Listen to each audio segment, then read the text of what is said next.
ಈ ಅಕ್ಟೋಬರ್ ತಿಂಗಳಲ್ಲಿ ಮಕರ ರಾಶಿಯವರಿಗೆ ಹೇಗಿದೆ ಫಲಾಫಲಗಳ ಅಂತ ನೋಡೋಣ ಬನ್ನಿ. ಆರ್ಥಿಕವಾಗಿ ಸದೃಢರಾಗ್ತೀರಿ. ಶನಿ ಭಗವಂತ ಮೀನರಾಶಿಯಲ್ಲಿ ಜನ್ಮ ಶನಿಯಾಗಿ ಇರ್ತಾರೆ. ಗುರುವಿನ ಸಂಚಾರದಿಂದ ಆರ್ಥಿಕವಾಗಿ ಸದೃಢರಾಗ್ತೀರಿ. ಈ ಅಕ್ಟೋಬರ್ ತಿಂಗಳಲ್ಲಿ ಮಕರ ರಾಶಿಯವರಿಗೆ ಲಾಭದ ನಿರೀಕ್ಷೆ ಮಾಡ್ಕೊಳ್ಳಿ, ಬರುತ್ತೆ ನಿಮಗೆ. ಇನ್ನು ವೃತ್ತಿ ಜೀವನದಲ್ಲಿ ಇರ್ತಕ್ಕಂಥವರಿಗೆ ಉತ್ತಮವಾಗಿರ್ತಕ್ಕಂಥ ಫಲಿತಾಂಶ, ಪ್ರಶಂಸೆಯನ್ನು ಪಡಿತೀರಿ. ದೀರ್ಘಕಾಲದ ರೋಗಗಳಿಂದ ಮುಕ್ತಿಯನ್ನು ನೀವು ಪಡಿತೀರಾ. ಹಾಗಿದ್ರೆ ವಿದ್ಯಾರ್ಥಿ ಜೀವನದಲ್ಲಿ ನೋಡೋಣ ಅನ್ನೋದ್ರೆ ಸ್ವಲ್ಪ ನಿಮಗೆ ಅಷ್ಟೊಂದು ಸಮಂಜಸವಾಗಿಲ್ಲ. ಅಕ್ಟೋಬರ್ ತಿಂಗಳು ದಶರಥಕೃತ ಶನಿ ಸ್ತೋತ್ರ, ವಿಶೇಷವಾಗಿ ಆರ್ಥಿಕವಾಗಿ ಕೌಟುಂಬಿಕವಾಗಿ ಪರಿಹಾರಗಳು ನಿಮಗೆ ಸಿಗುತ್ತೆ.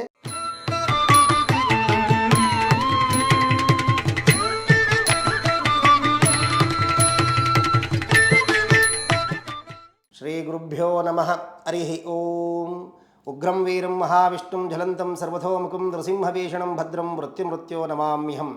ಸಮಸ್ತ ವೀಕ್ಷಕ ಬಾಂಧವರಿಗೆ ನೃಕೇಸರಿ ಅಸ್ಟ್ರೋ ಚಾನಲಿಂದ ಸ್ವಾಗತವನ್ನು ಕೋರುತ್ತಾ, ನಮ್ಮ ಆರಾಧ್ಯ ದೈವವಾಗಿರ್ತಕ್ಕಂಥ ನರಸಿಂಹದೇವರು ಎಲ್ಲರಿಗೂ ಒಳ್ಳೆಯದನ್ನು ಮಾಡಲಿ ಅಂತ ಹೇಳಿ ಪ್ರಾರ್ಥನೆಯನ್ನು ಮಾಡುತ್ತಾ, ಈ ಅಕ್ಟೋಬರ್ ತಿಂಗಳಲ್ಲಿ ಮಕರ ರಾಶಿಯವರಿಗೆ ಹೇಗಿದೆ ಫಲಾಫಲಗಳ ಅಂತ ನೋಡೋಣ ಬನ್ನಿ. ಮೊದಲಿಗೆ ಯಾವ ಗ್ರಹ ಯಾವ ರಾಶಿಯಲ್ಲಿ ಸಂಚಾರ ಮಾಡ್ತಾ ಇದೆ ಅಂತ ತಿಳಿಕೊಳ್ಳಲಾಗಿ, ಇದೇ ಅಕ್ಟೋಬರ್ 17ನೇ ತಾರೀಕು ಗುರುವು ಮಿಥುನ ರಾಶಿಯಿಂದ ಕರ್ಕಾಟಕ ರಾಶಿಗೆ ಪ್ರವೇಶವನ್ನು ಪಡಿತಾ ಇದ್ದಾರೆ.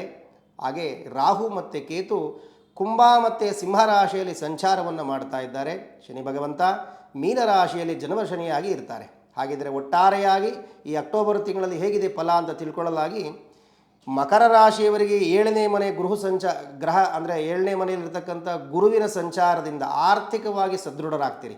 ನಿಮಗೆ ಹಳೆ ಸಾಲಗಳೇನಾದರೂ ಬರಬೇಕಾಗಿದ್ದರೆ, ಯಾವುದೋ ಕೊಟ್ಟಿರ್ತೀರಿ, ತುಂಬ ವರ್ಷಗಳಿಂದ ಆ ಹಣ ನಿಮಗೆ ಬಂದಿರೋದಿಲ್ಲ. ಪಿತ್ರಾರ್ಜಿತ ಆಸ್ತಿಗಳು, ಕೋರ್ಟು ಕೇಸು ತುಂಬ ಹೊಡೆದಾಡ್ತಾ ಇರ್ತೀರಿ. ಅಂಥವೇನಾದರೂ ಇದ್ದರೆ ಈ ಅಕ್ಟೋಬರ್ ತಿಂಗಳಲ್ಲಿ ಮಕರ ರಾಶಿಯವರಿಗೆ ಲಾಭದ ನಿರೀಕ್ಷೆ ಮಾಡ್ಕೊಳ್ಳಿ, ಬರುತ್ತೆ ನಿಮಗೆ. ಹಳೆ ಸಾಲಗಳು ನಿಮಗೆ ಬರ್ತಕ್ಕಂಥದ್ದು, ಪಿತ್ರಾರ್ಜಿತ ಆಸ್ತಿಗಳ ವ್ಯವಹಾರ, ಕೋರ್ಟು ಕೇಸುಗಳಿಗೆ ಜಯವನ್ನು ಪಡ್ತಕ್ಕಂಥದ್ದು, ಇವೆಲ್ಲವೂ ನಿಮಗೆ ಈ ಅಕ್ಟೋಬರ್ ತಿಂಗಳಲ್ಲಿ ನಿಮಗೆ ಲಭಿಸುತ್ತೆ. ಇನ್ನು ವೃತ್ತಿ ಜೀವನದಲ್ಲಿ ಇರ್ತಕ್ಕಂಥವರಿಗೆ ಮೇಲಧಿಕಾರಿಗಳಿಂದ ಆಗಿರಬಹುದು, ಸಹೋದ್ಯೋಗಿಗಳಿಂದ ಆಗಿರ್ಬೋದು, ಉತ್ತಮವಾಗಿರ್ತಕ್ಕಂಥ ಫಲಿತಾಂಶ, ಪ್ರಶಂಸೆಯನ್ನು ಪಡಿತೀರಿ. ಆ ವೃತ್ತಿ ಬಿಟ್ಟು ಬೇರೆ ಇನ್ನೂ ಅತ್ಯುನ್ನತವಾದ ಉತ್ತಮವಾಗಿರ್ತಕ್ಕಂಥ ವೃತ್ತಿಗೆ ನಿಮಗೆ ಅವಕಾಶಗಳು ಸಿಗ್ತವೆ. ನಮಗೆ ಕೆಲಸ ಸಿಕ್ಕಿಲ್ಲ, ನಮಗೆ ಸಿಂಪಲ್ ಆಗಿತ್ತು, ಈಗ ನನಗೆ ಒಳ್ಳೆಯ ಕೆಲಸ ಸಿಗ್ತಾ ಇದೆ, ಅವೆಲ್ಲವೂ ನಿಮಗೆ ಲಭಿಸುತ್ತೆ ಮಕರ ರಾಶಿಯವರಿಗೆ ಇದೇ ಅಕ್ಟೋಬರ್ ತಿಂಗಳಲ್ಲಿ. ಇನ್ನು ಶನಿ ಸಂಚಾರದಿಂದ, ಈ ಶನಿ ಭಗವಂತ ನಿಮ್ಮ ರಾಶಿಯಲ್ಲಿ ಸಂಚಾರ ಮಾಡೋದ್ರಿಂದ, ದೃಷ್ಟಿ ಪಡೋದ್ರಿಂದ ದೀರ್ಘಕಾಲವಾಗಿರ್ತಕ್ಕಂಥ ರೋಗಗಳು, ಅಂದರೆ ತುಂಬ ವರ್ಷದ ಬೆನ್ನೋವಿತ್ತು ನನಗೆ, ತುಂಬ ವರ್ಷದ ನಮಗೆ ಕಾಲು ನೋವಿತ್ತು ಅಂತಕ್ಕಂಥವರು, ಅಥವಾ ವಿಶೇಷವಾಗಿ ನರ ಸಂಬಂಧವಾಗಿರ್ತಕ್ಕಂಥ ಕಾಯಿಲೆ ಇರ್ತಕ್ಕಂಥವರಿಗೆ ಈ ತಿಂಗಳು ನಿಮಗೆ ಅಷ್ಟೊಂದು ನಿಮಗೆ ಕೆಟ್ಟದ್ದು ಆಗೋಲ್ಲ. ಅವೆಲ್ಲವೂ ನಿವಾರಣೆ ಆಗ್ತದೆ. ಶನಿ ಭಗವಂತ ಅವೆಲ್ಲವನ್ನು ನಿವಾರಣೆ ಮಾಡಿಕೊಡ್ತಾರೆ. ಹಾಗಾಗಿ ದೀರ್ಘಕಾಲದ ರೋಗಗಳಿಂದ ಮುಕ್ತಿಯನ್ನು ನೀವು ಪಡಿತೀರಾ. ಇನ್ನು ಕುಟುಂಬದಲ್ಲಿ ಸಣ್ಣ ಪುಟ್ಟ ವಿಷಯಗಳು ಎಚ್ಚರಿಕೆಯಿಂದ ಇರಬೇಕು. ಅವ್ರ ಮಾತನ್ನು ನೆಗ್ಲೆಕ್ಟ್ ಮಾಡಬಾರ್ದು. ಕುಟುಂಬದವ್ರು ಏನಾದರೂ ಹೇಳಿದಾಗ, ಅಥವಾ ನಿಮ್ಮ ಪ್ರೀತಿ ಪಾತ್ರರು ನಿಮಗೆ ಒಳ್ಳೆಯದನ್ನೇ ಹೇಳಿದಾಗ ಅದನ್ನು ನೆಗ್ಲೆಕ್ಟ್ ಮಾಡೋ ಸ್ವಭಾವ ಜಾಸ್ತಿ ನಿಮಗೆ. ಅದನ್ನು ಕಮ್ಮಿ ಮಾಡಿ, ಅವ್ರು ಏನು ಹೇಳ್ತಾರೆ ಅನ್ನೋದನ್ನು ಸ್ವಲ್ಪ ಸಮಯ ಕೊಟ್ಟು ಆ ಮಾತನ್ನು ಕೇಳಿಸ್ಕೊಳ್ಳುವಂಥ ಅಭ್ಯಾಸಗಳನ್ನು ನೀವು ಬೆಳೆಸ್ಕೊಳ್ಳಿ. ಹಾಗಿದ್ರೆ ವಿದ್ಯಾರ್ಥಿ ಜೀವನದಲ್ಲಿ ನೋಡೋಣ ಅನ್ನೋದ್ರೆ ಸ್ವಲ್ಪ ನಿಮಗೆ ಅಷ್ಟೊಂದು ಸಮಂಜಸವಾಗಿಲ್ಲ. ಅಕ್ಟೋಬರ್ ತಿಂಗಳು ಕೆಲವೊಂದು ಸವಾಲುಗಳನ್ನು ನೀವು ಎದುರಿಸಬೇಕಾಗ್ತದೆ.